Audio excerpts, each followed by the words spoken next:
Kyiv, Ukraine. Ukrainian air defenses thwarted an intense Russian air attack on Kyiv early Tuesday, shooting down all 18 missiles aimed at the capital with the help of Western-supplied weapons, officials said.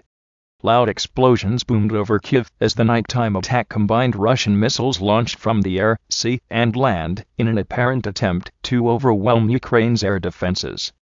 No casualties were reported. The barrage came as European leaders sought new ways to punish Russia for the war, and a Chinese envoy sought traction for Beijing's peace proposal, which so far appears to have made little impression on the warring sides. It also came as Ukrainian President Volodymyr Zelensky returned home following a whirlwind European tour to greet Ukraine's key wartime allies, which spurred an additional tranche of pledged military aid.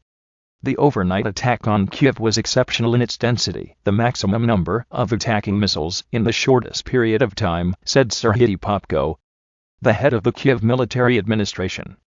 Valentina Myronets, a 64-year-old Kyiv resident, said she felt pain, fear, nervousness, restlessness amid the assaults.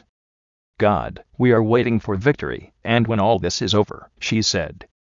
UK Ambassador Melinda Simmons tweeted that the barrage was pretty intense. "Bangs and shaking walls are not an easy night," she wrote. It was the 8th time this month that Russian air raids had targeted the capital, a clear escalation after weeks of lull, and ahead of a much-anticipated Ukrainian counteroffensive. 6 Kinzhal aeroballistic missiles were launched from MiG-31K aircraft, 9 cruise missiles from ships in the Black Sea, and 3 land-based S-400 cruise missiles targeted the capital. Air Force spokesman Yuri Ihnat said in a statement on Telegram. After the first onslaught, Russia also launched Iranian-made shot attack drones and conducted aerial reconnaissance, Ihnat said. Debris fell across several districts in the capital, starting fires, but no losses were reported, Kyiv Mayor Vitaly Klitschko said. Sophisticated air defense systems provided by Ukraine's Western allies, including American-made Patriot missiles, have helped spare Kyiv from the kind of destruction witnessed elsewhere in the country as Russian forces press on with their tactic of long-range bombardment. A metal fragment that landed inside the Kyiv Zoo and was seen by Associated Press reporters was labeled Lockheed Martin and Boeing, 2 of the companies involved in the manufacture of the Patriot missile system.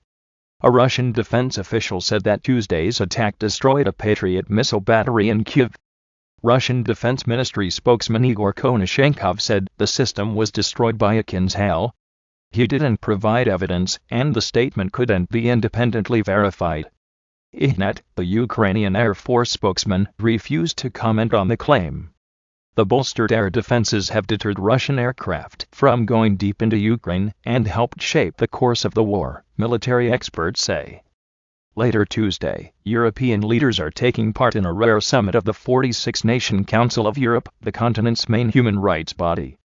The 2-day meeting in Iceland seeks to set up a way of logging damage in Ukraine caused by the Kremlin's forces, so compensation claims can be lodged against Moscow.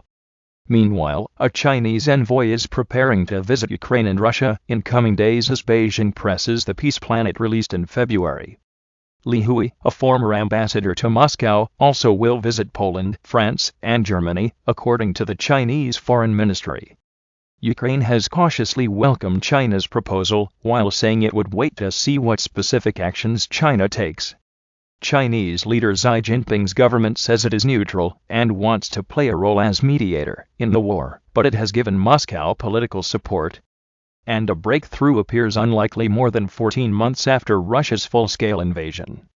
In Russian-occupied southern Ukraine, about 500 kilometers from Kyiv, Russian officials have begun trading for the planned evacuation from the Zaporizhzhia nuclear power plant of 300 staff and their families, a representative of Energoatom, Ukraine's state nuclear company, said Tuesday.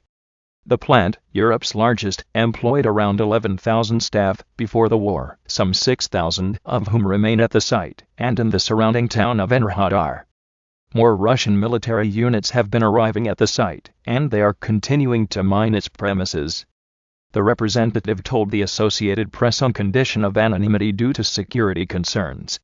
Russian troops have barred the remaining workers from communicating with each other or leaving the plant. in order to reduce the risk of information leaking out on Russian positions and military equipment placed inside, Energoatom said in a Telegram post.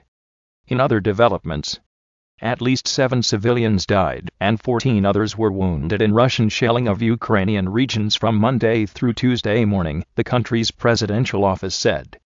In Ukraine's latest corruption scandal, which saw the head of the Supreme Court detained for alleged bribery on Monday, the chief of Ukraine's National Anti-Corruption Bureau, Semen Kryvonos, said Tuesday the main suspect in the case was mining magnate Kostyantin Zavigo. Zavigo was arrested in the French Alps in January on suspicion of embezzling tens of millions of dollars. Kyiv has requested his extradition.